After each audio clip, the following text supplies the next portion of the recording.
capítulo 4, verso 13, Cristo, a nossa força, é aquele que nos fortalece. Um amigo missionário, logo quando ele chegou em Portugal,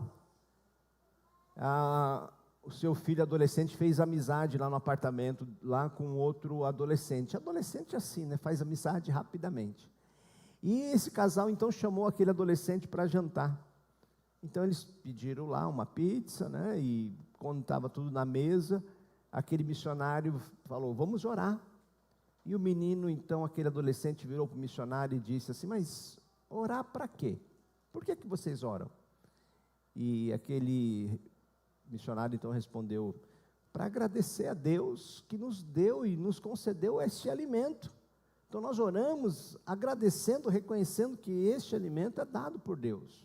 E aquele menino virou para aquele missionário e disse: lá em casa quem nos dá a pizza, quem nos dá a refeição é meu pai que compra. Então essa mentalidade humana, que acredita que pelo seu próprio esforço, pelo seu recurso, pelo seu dinheiro, é que as coisas acontecem. Quando ela se desliga de Deus, é verdade que quando você trabalha, quando você estuda, e com a sua criatividade, com a sua força de trabalho, você adquire uma certa riqueza, um bem, e você consegue consumir, você consegue comprar, mas nem tudo o ser humano consegue com dinheiro. Existem áreas da vida que ninguém vence sozinho. Por mais que rico que você seja, por mais saudável que você esteja, por mais inteligente, graduado que você seja, tem áreas da nossa vida que sozinho você nunca vai vencer. E quando olhamos para a vida, para a palavra de Deus, aprendemos lá em Romanos 3, 23, que todos pecaram e destituídos estão da glória de Deus. Todos nós. Por mais bonzinho que você tente ser, por mais moralista, por mais inteligente, mais bonitinho que você seja, todos nós estamos separados da glória de Deus, porque todos pecamos, todos somos pecadores, e Deus, Ele é santo, em Deus não há pecado, então nossos pecados nos afastam de Deus. E quando talvez você diga assim: eu não sou tão pecador como o meu vizinho, talvez você não seja, você não bebe, você não fuma, você não trai a sua esposa, você não trai o seu marido, você não fala mal do seu vizinho, não faz fofoca, talvez você não seja uma pessoa tão assim, pecadora como o outro seja, mas todos somos pecadores. Talvez se você olhar por esse parâmetro, talvez você vai dizer: não, eu sou melhor do que fulano, eu sou melhor que ciclano, eu sou melhor que aquele parente. Bem, o nosso padrão, a nossa régua, não são os outros, não é o nosso vizinho. A nossa régua, o nosso padrão, vem por meio da palavra de Deus, que nos mostra um Deus que é santo. Amém? Um Deus que é santo, sem pecado. E quando nós refletimos, quando Ele reflete em nós a sua luz, quando Ele reflete em nós a sua imagem, a sua luz em nós, isso mostra para nós o quão pecador que somos. Lá em Isaías capítulo 64, verso 6, o profeta diz assim, vamos juntos?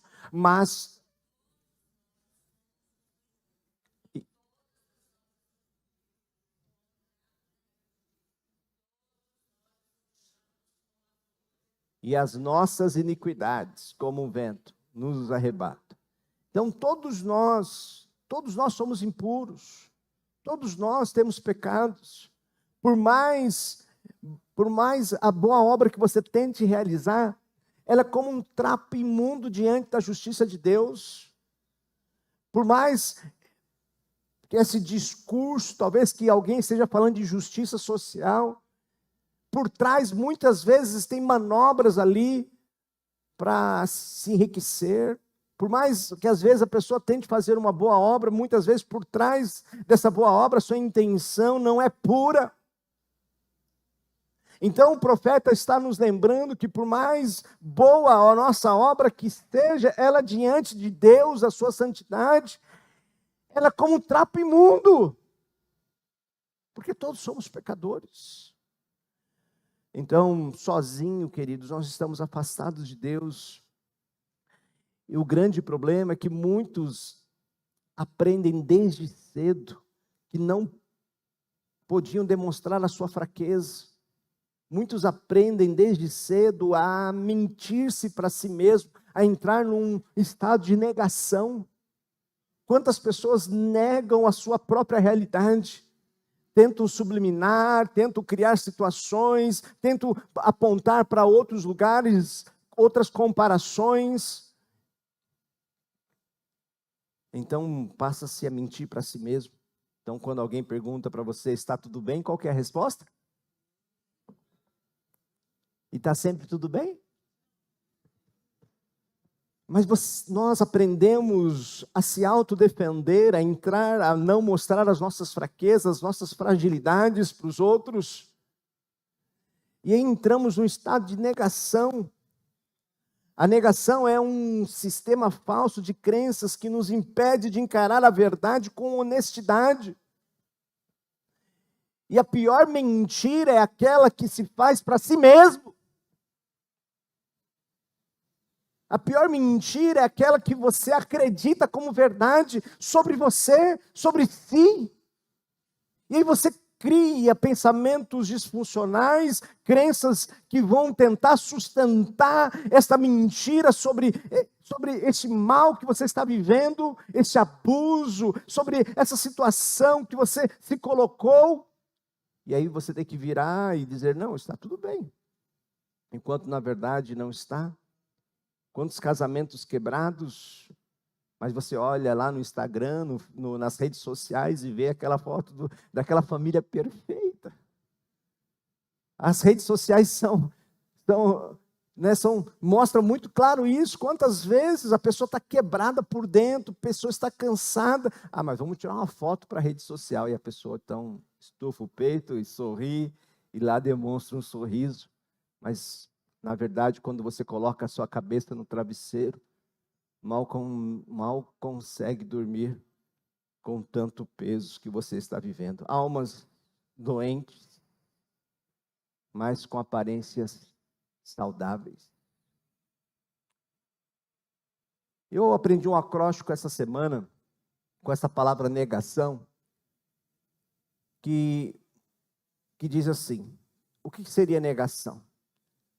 O que ela impede de nós podermos crescer, se desenvolver? A negação é negar, essa negar danifica nossos sentimentos. Ele impede de nós vivermos aquilo que realmente estamos sentindo.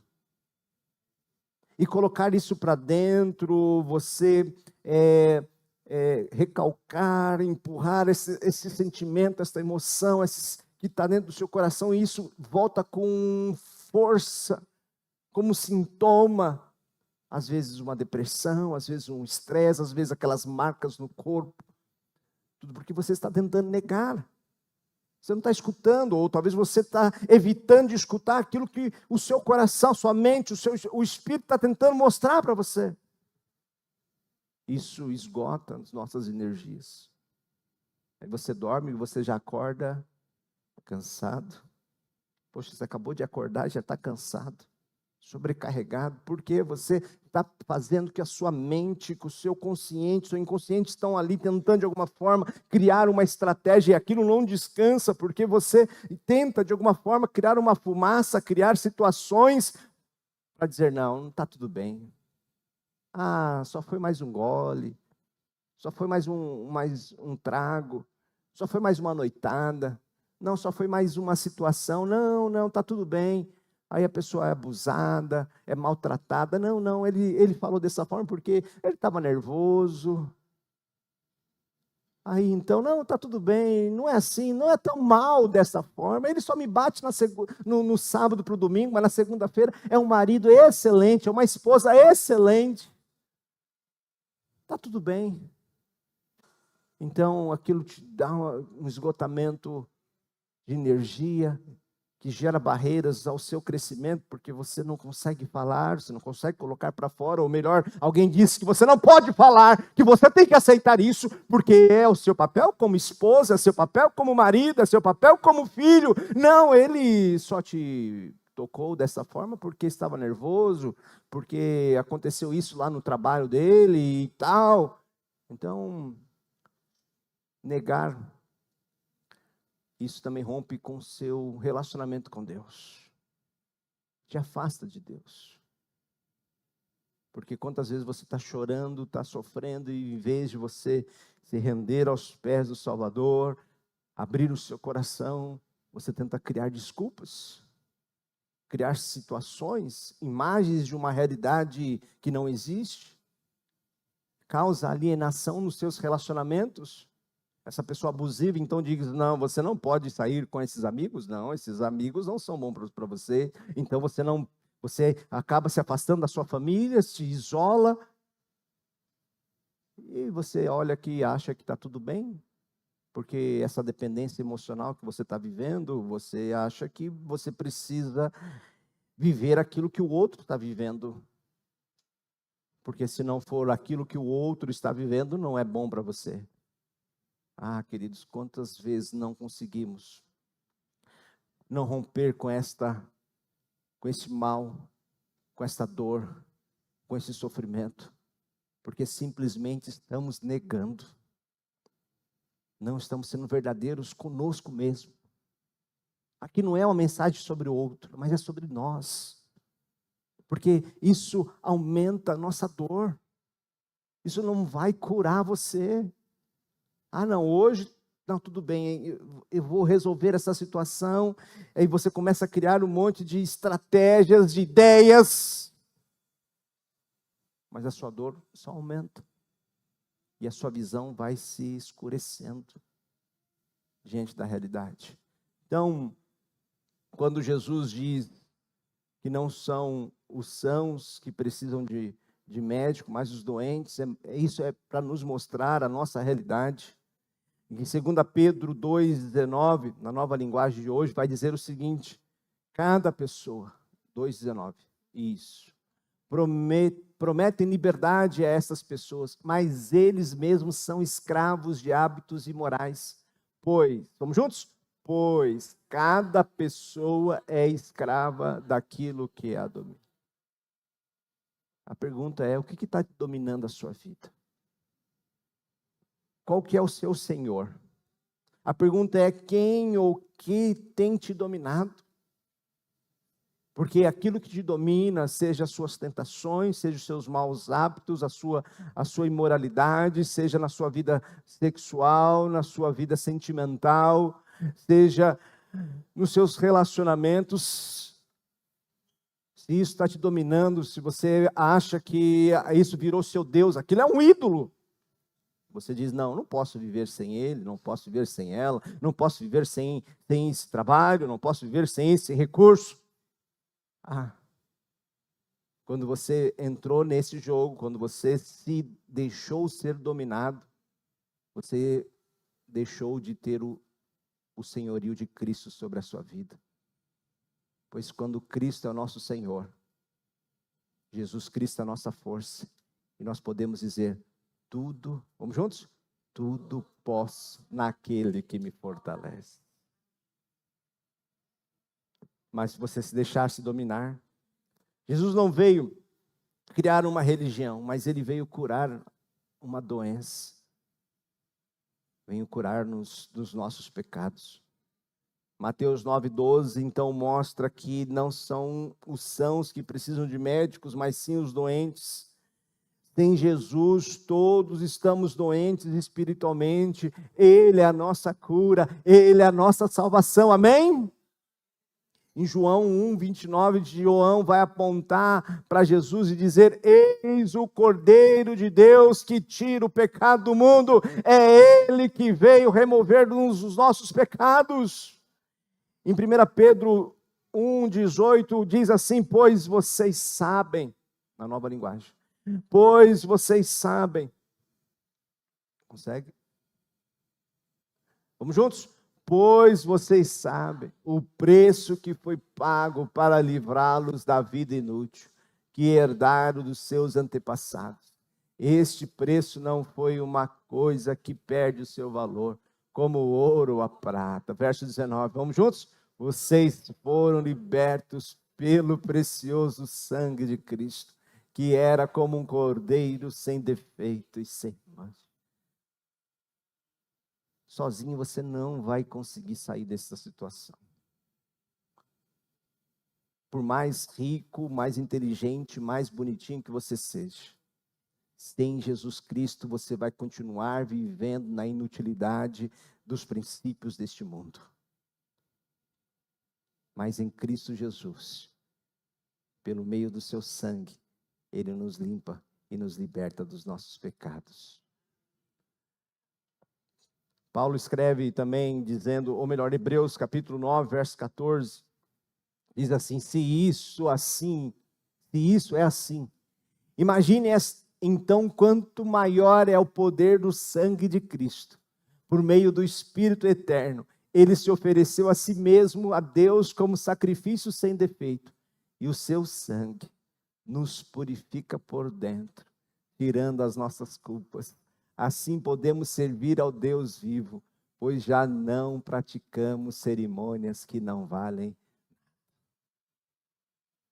Ele não veio apenas mudar a nossa maneira de vestir, a nossa maneira de viver. Pode deixar do texto, por favor. Ele veio nos mudar de dentro para fora. Sabe essa culpa que muitas vezes você sente e essa pessoa usa desta culpa para te dominar? Nesta manhã, permita que Jesus seja a solução para os seus problemas. Ei, nenhuma condenação há para aquele que está em Cristo Jesus. Amém? Por pior e maior que seja a bobagem que você cometeu, que você andou neste mundo devastado, desse mundo de pecado, por mais longe que você possa ter ido, por um buraco maior que você possa ter se encontrado. Ei, deixa eu dizer uma coisa. Cristo Jesus já pagou o preço. Toda a dívida foi cancelada. Lá na cruz Ele rasgou aquela dívida e você não deve mais nada. Então, quando o demônio se levantar, os acusadores te baterem à sua porta, quando este homem, quando esta mulher chegar e falar algo para você, tentando apontar o seu passado, lembrar essa situação, aponte para a cruz de Cristo, pois em Cristo Jesus você é nova criatura.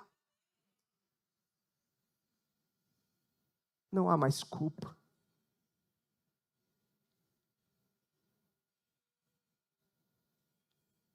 Não deixe que essa culpa pese no seu coração. Porque é bem verdade que muitas vezes você não teve culpa nenhuma, mas o abusador, aquela pessoa que se era mais forte, agiu contra a sua história, agiu contra você, e muitas vezes você se sente culpado. Como permite que uma pessoa assim entrasse na sua vida? Como permitisse que uma situação você fosse enganado, enganada? Mas deixa eu dizer que nesta manhã, livre-se dessa culpa, em nome de Jesus. Cure essa ferida. Porque tudo você pode naquele que te fortalece. Ele é a nossa força. Sem Cristo não há perdão, sem o sangue não há nova vida. E quando nós estamos em Cristo, tudo é novo. E estando em Cristo e permanecendo em Cristo, você dá frutos. Em João 15, João 15, ele vai dizer, ele vai apontar no verso 5, que sem Ele nada nós podemos fazer. Você pode até produzir alguma coisa aparente, mas só Cristo pode gerar a vida verdadeira. Se você não está em Cristo, preste atenção. Por mais esforçado que você seja, por mais bonitinho, inteligente que você seja, tudo isso é apenas aparência. E isso evapora com o vento. É como colocar duas plantas, uma artificial e outra natural. A artificial parece até bonitinha, mas não tem perfume, não tem vida, e assim a vida de muitas pessoas, uma vida artificial. Deus não te chama para viver uma vida aparente. Aqui você não precisa se esforçar para achar que está tudo bem e mentir para você mesmo, pois Ele já te conhece melhor do que você mesmo. Pare, saia desta casca que você está vivendo, tentando ser forte, achar que essa força que vem de você vai fazer de você um vencedor. Pois a única força, a única que vai te conduzir a uma vida abundante, uma vida mais do que vitoriosa, é a força que vem de Cristo Jesus, que vem do alto. Filipenses 4:13 mostra para nós que tudo posso naquele que me fortalece. Isso não é uma autoajuda. Paulo não está dizendo posso realizar qualquer sonho, qualquer desejo. Deus não tem compromisso com os seus desejos. Preste atenção aqui. Deus não tem compromisso com os seus desejos. Às vezes a busca desse desejo que muitas vezes vai te conduzir a viver longe e afastado de Deus. Então nós devemos viver não em busca do nosso desejo, mas viver conforme nós já estudamos, para louvor da glória de Deus. E muitas vezes fazer que o nosso desejo, as nossas vontades pecadoras, enganosas, se curvem diante da vontade de Deus sobre as nossas vidas, porque a vontade de Deus é boa, perfeita e agradável. Aprendemos então que, estando em Cristo, recebemos dele a força para atravessar qualquer estação, qualquer situação da nossa vida. Filipenses 4:11, Paulo escreve falando sobre isso. Ele diz então, digo isso, não por causa da pobreza, porque aprendi a viver contente em toda e qualquer situação. Aqui, preste atenção. Que você não viva como escravo de qualquer coisa ou de qualquer situação, achando que você não pode viver de uma outra forma. Sim, você pode.